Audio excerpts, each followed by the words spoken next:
अस्सलाम वालेकुम viewers, welcome to my channel. Bitcoin का चार्ट मेरे सामने ओपन है। प्राइस साइडवेज मूव कर रही है, इस पर टेक्निकल एनालिसिस करेंगे, लेकिन इससे पहले हम एक न्यूज़ पर गौर कर लेते हैं जो कि मेरे सामने से गुजरी है। Robert F Kennedy junior, the potential next president of the United States, is revealed to be secret Bitcoin holder. Viewers, this is a big news. Okay, ये एक कैंडिडेट हैं यूएस प्रेसिडेंट के इलेक्शन के लिए, ठीक है। और उनके रिकॉर्ड ने शो किया है कि वो बिटकॉइन होल्डर हैं, जो कि इन्होंने आई थिंक पब्लिक नहीं किया था, सीक्रेट ये एक इन्होंने रखा हुआ था। ये हैं वैसे प्रो बिटकॉइन, इनके जो बयानात हैं वो बिटकॉइन के ख़िलाफ़ नहीं है, लेकिन ये किसी को नहीं पता था कि इन्होंने इन्वेस्ट भी किया हुआ या इन्होंने रखा हुआ है। लेकिन एक्चुअल न्यूज़, एक्चुअल बात क्या है वो अभी हम इसमें आगे देखते हैं। Financial records expose a jaw dropping 100K to 250K dollars in bitcoin. Viewers, आपको पता है जो यूएसए में जितने भी पब्लिक फिगर्स होते हैं, स्पेशली जो पॉलिटिशियंस होते हैं, उनको अपना फाइनेंशियल रिकॉर्ड शो करना पड़ता है ताकि सब कुछ ट्रांसपेरेंट रहे। यानी उनके जो एसेट्स होते हैं वो सबसे इलेक्शन से पहले सबको पता होने चाहिए, ताकि अगर वो इलेक्शन बने और उसके इलेक्शन में प्रेसिडेंट बने और उसके बाद उनका दौर ख़त्म हो तो उसमें जांच पड़ताल की जा सके, ताकि इनके एसेट्स में कितना इजाफा हुआ है, कहीं इन्होंने गलत कोई अपने ओहदे का गलत इस्तेमाल तो नहीं किया, कोई करप्शन तो नहीं किया, अपने एसेट्स बढ़ा तो नहीं दिए करप्शन से। तो इसलिए वहाँ पर आपको फाइनेंशियल रिकॉर्ड शो करना पड़ता है, ठीक है। तो अब आते हैं न्यूज़ पर। Did you know that Robert F Kennedy junior, a democratic candidate for US president, holds up 250K dollars in bitcoin. Viewers, ये रिकॉर्ड है उनका, ठीक है। यहाँ पर ये देखें शो हो रहा है, ये उनके एसेट्स की डिटेल्स हैं, एक लिस्ट दी हुई है। तो यहाँ पर ये देखें, ये जो इनसर्कल किया गया है बिटकॉइन BTC, ठीक है ना, 100K to 250K, ठीक है ना। तो ये उनका एक रिकॉर्ड है जो कि पब्लिक हुआ है। एंड यहाँ पर नीचे मजीद डिटेल्स भी हैं। Financial record show that RFK junior owns between 100K and 250K worth of bitcoin in brokerage account, ठीक है ना। और ये उनका ब्रोकरेज अकाउंट है, तो इसमें से वो तमाम डिटेल्स जो नज़र आई हैं, पब्लिक हुई हैं। तो ये उनके सिग्नेचर्स, उनकी तमाम डिटेल्स सब कुछ अवेलेबल है। ये एक प्रूफ दिखाया गया है ताकि किसी को कोई शक ना हो, ठीक है ना। उनके यहाँ पर नाम, सिग्नेचर, पूरी एड्रेसेस, फैमिली डिटेल, सब कुछ यहाँ पर लिखा हुआ है। आप इस ट्वीट को ख़ुद भी देख सकते हैं और तमाम डिटेल्स में जा सकते हैं। यहाँ पर मैं कंप्लीट डिटेल्स में नहीं जाऊँगा, सिर्फ आपको छोटी छोटी हेडलाइंस अब मैं आपको बताता हूँ। Kennedy has been vocal about his support for blockchain technology and accepting bitcoin donations for his campaign. यही बात मैंने अभी आपको बताई है कि ये प्रो बिटकॉइन रहा है और ये हमेशा से बिटकॉइन को, इसके जो बयानात हैं, जब भी इलेक्शंस के लिए कोई भी इनकी रैलीज़ होती हैं या कोई भी स्पीच होती है, तो उनमें ये अक्सर कहते हैं कि I will do something for bitcoin, ठीक है ना, जब मैं हुकूमत में आऊँगा एज अ प्रेसिडेंट। अच्छा, ये रॉबर्ट एफ कैनेडी जूनियर का अपना ट्विटर अकाउंट है, उसकी ट्वीट से देखें यहाँ पर क्या कहता है। As a president I will make sure that your right to use and hold bitcoin is inviolable, ठीक है। Bitcoin is not only a bulwark against totalitarianism and the manipulation of our money supply। वही बात, यानी manipulation bitcoin में नहीं हो सकती। Robert F Kennedy accepting this truth, okay, and it points the way toward a future in which the government institutions are more transparent। इसमें तो कोई शक नहीं है भाई, जो क्रिप्टो करेंसी है, क्रिप्टो करेंसी में ट्रांसपेरेंसी है, ठीक है। अच्छा, ये मैंने ट्विटर पे क्लिक किया, हाँ जी। Bitcoin it toward future in which government institution are more transparent and more democratic, ठीक है। ये वीडियो है, ये तो खैर मैं प्ले नहीं कर सकता, उसकी वजह ये है कि फिर कॉपीराइट स्ट्राइक आ सकता है। मैं बैक करता हूँ। अच्छा व्यूअर्स, ये ट्वीट था उनका। However the Kennedy campaign clarified that crypto investment actually belongs to RFK's wife's and he has no involvement. अच्छा, वो कह रहे हैं कि भाई ये जो इन्वेस्टमेंट है, उन्होंने क्लियरफाई किया है कि ये जो मेरे अकाउंट में शो हो रहे हैं, जो पब्लिक हुए हैं, वो एक्चुअली मेरी वाइफ ने बाई की थे, ठीक है ना। चलें, कोई बात नहीं, वाइफ ने बाई की, आपने बाई की, कोई बात नहीं। एक्चुअल तो एक प्रूफ तो आ गया ना कि भाई आप इन्वेस्टर रहे हैं, ठीक है ना। और अभी भी हो सकता है होल्ड हो आपके पास, या हो सकता है और भी आपने बाय कर ली हो, जो कि फ्यूचर में उनको भी पता चल ही जाएगा। As the 2024 US presidential election approaches, the role of crypto in the politics becomes increasingly insignificant, ठीक है ना। अच्छा व्यूअर्स, इनके जो इलेक्शन कैंपेन है ना, उनके लिए भी जो पेमेंट इन्होंने एक्सेप्ट की थी, तो वो भी बिटकॉइन में था। यानी आप बिटकॉइन में डोनेट कर सकते हैं इसकी इलेक्शन कैंपेन के लिए। Share this thread. अच्छा व्यूअर्स, बाकी वही बातें हैं और इसमें कुछ भी नहीं है। तो व्यूअर्स, ये न्यूज़ आपके साथ शेयर करने का मकसद ये है कि लुक एट दिस, ये जो एलीट क्लास के लोग हैं ना, ये भी इनको भी पता चल चुका है कि नाउ बिटकॉइन ही है भाई, हम इसमें आएंगे तो हम बच सकते हैं, इसमें हमें अकोमोलेशन करनी पड़ेगी। और अकोमोलेशन अब ये लोग क्यों कर रहे हैं, वो ये चार्ट है देखें, इनको पता चल गया है कि बिटकॉइन की जो 14 साल तारीख़ है, 14 ईयर्स ऑफ हिस्ट्री में बिटकॉइन ने वेल परफॉर्म किया है, और वो ये चार्ट शो कर रहा है। Look at this chart.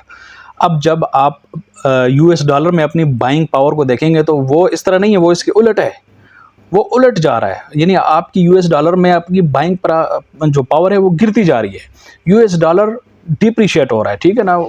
जारी बात है, जब आप प्रिंटिंग करते हैं अनलिमिटेड प्रिंटिंग, बिटकॉइन तो अनलिमिटेड नहीं है, बिटकॉइन तो फिक्स सप्लाई है 21 मिलियन, जबकि डॉलर अनलिमिटेड है। तो ये जो आप 14 ईयर्स की हिस्ट्री देख रहे हैं ना, इसको देखकर ये लोग मजबूर हो जाते हैं कि अब हमें बाई करना पड़ेगा, हमें अपने आप को बचाना है फाइनेंशियली। लुक एट दिस, ये 2015 का बॉटम था, ठीक है ना। और उसके बाद देखें बिटकॉइन की प्राइस कहाँ गई, ठीक है, ये यहाँ पर आई तकरीबन आई थिंक 20,000, यस। उसके बाद ये 2018 का बॉटम था, लुक एट दिस, एंड 70,000 तक बिटकॉइन की प्राइस आई। और अभी हम बिटकॉइन देख रहे हैं 2022 का बॉटम, ठीक है ना, बिटकॉइन का बॉटम देख रहे हैं 2022 में, जो कि हमने 16,000 में देखा। एंड इसके बाद बिटकॉइन की प्राइस कहाँ जा सकती है व्यूअर्स, आपको अच्छी तरह पता है।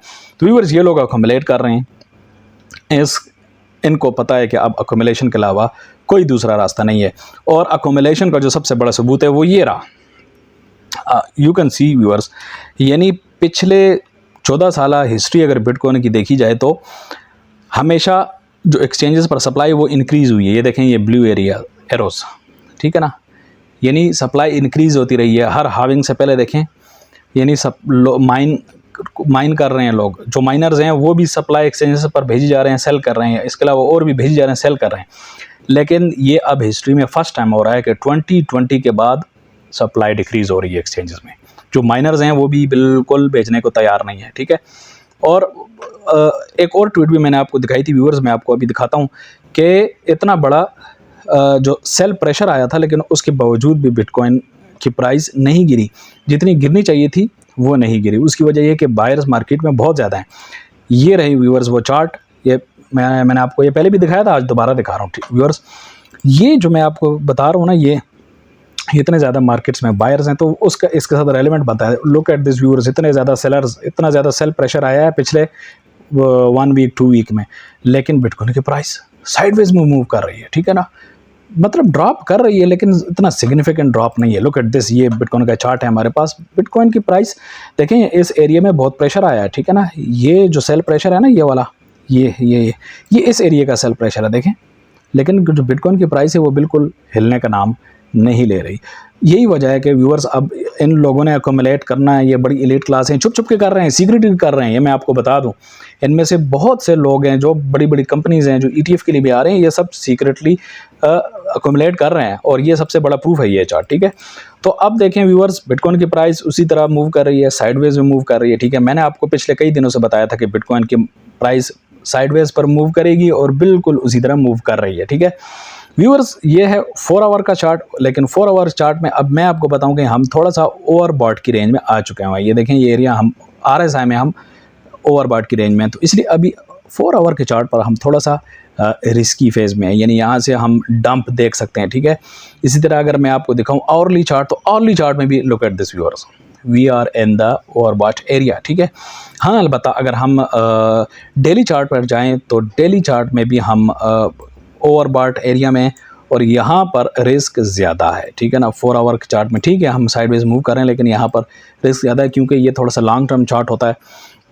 तो व्यूअर्स, इसका मतलब ये नहीं है कि हम डेली चार्ट पे साइडवेज मूव नहीं कर सकते, हम डेली चार्ट में भी साइडवेज पर मूव कर सकते हैं। और मैंने आपको कल बताया था कि यहाँ पर बियरिश डाइवर्जेंस भी बनी हुई है, तो बियरिश डाइवर्जेंस के बाद फिर प्राइस ने थोड़ा बहुत कूल ऑफ होना होता है। तो व्यूअर्स, हम टाइम बेस्ड कूल ऑफ भी देख सकते हैं and price based cool off भी देख सकते हैं। मैंने आपको पिछली, व्यूअर्स आप मेरे चैनल को सब्सक्राइब कर लें, पिछली वीडियोस भी देख लें, ताकि आपको रोज़ाना अपडेट मिलती रहे। पिछली वीडियोस मेरी रेलेवेंट होती हैं मौजूदा करंट वीडियोस के साथ। तो ये देखें, मैंने आपको पिछली वीडियोस में बताया था कि price based move cool off होता है एक, और दूसरा होता है टाइम बेस्ड कूल ऑफ। तो व्यूअर्स, यहाँ पर भी टाइम बेस्ड कूल ऑफ हो सकता है हम यूँ ही चलते रहें काफ़ी लंबे अरसे तक, ठीक है ना, यूँ ही साइडवेज में इधर और फिर ऊपर जाएँ। और यहाँ पर देखें, मैंने ड्रा भी किया हुआ है, मैंने पहले से भी ड्रा किया हुआ, देखें, यानी अगले 1, 2 महीने, 3 महीने तक चल सकते हैं, ठीक है ना। तो जब यूँ साइडवेज पर प्राइस मूव करेगी तो RSI यहाँ पर कूल ऑफ हो जाएगा, ठीक है ना। यानी या तो ओवर सोल्ड के एरिया में आ जाएगा या ओवर सोल्ड के बिल्कुल करीब एरिया में आ जाएगा।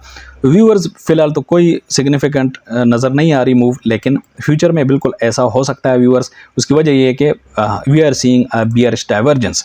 अच्छा व्यूअर्स, अब हम आते हैं वीकली चार्ट पे। वीकली चार्ट पे मैंने आपको बताया था कि एक राइजिंग वेज बन रही है viewers, and it is also, और इसकी ये भी एक बियरिश सिग्नल है। एंड व्यूअर्स मैं आपको बताऊं कि we are seeing a bearish divergence on the weekly chart as well. Look at this viewers, मैंने आपको बताया था कि बियरिश डाइवर्जेंस कैसे बनती है। यहाँ पर देखें, ये एक हाई बन गया, ठीक है, एक हाई ये बन गया, लुक एट दिस, ठीक है ना, ये मैं आपको इन सर्कल कर रहा हूँ, ठीक है ना। दूसरा हाई ये बन गया, इट्स अ हायर हाई, ठीक है, इट्स अ हायर हाई, ये हाई बन गया, ये हायर हाई बन गया। लेकिन RSI में अगर देखें तो यहाँ पर एक ये हाई बन गया और दूसरा यहाँ पर लोअर हाई बन गया, ठीक है ना। तो we are seeing a bearish divergence on the weekly chart as well. तो हम वीकली चार्ट में भी हम कह सकते हैं कि कुछ अरसे तक हम कूल ऑफ देख सकते हैं यूँ, ठीक है ना। और ये कूल ऑफ इस तरह भी हो सकता है, ठीक है ना, प्राइस नीचे आ सकती है या साइडवेज पर कुछ मूव करे इस एरिया में, यहाँ से हम नीचे आ जाएं, ठीक है ना, ये जो एरिया है एंड यूँ इस तरह, ये देखें व्यूअर्स, इस वजह से हमने एक ना एक दिन तो निकलना ही है, ठीक है ना।